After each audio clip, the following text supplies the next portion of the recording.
কেমন আছেন? আমরা গিয়েছিলাম Cox's Bazar. Bye bye, tata, see you. Like, subscribe সব কিছু করে দিয়েন। হ্যালো, আসসালামু আলাইকুম গাইস। এই যে আমার মেয়ে ভিজছে। এই শাকেরার এই বয়সটা ছিল না, শাকেরা উড়ে যাইবো।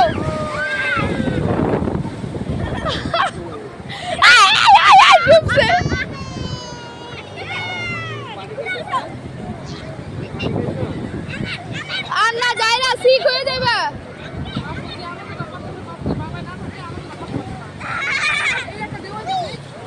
যাই শাকেরা উঠতে যা। এই প্যান্ট খুলে যাইতেছে তোমার মাইয়ার।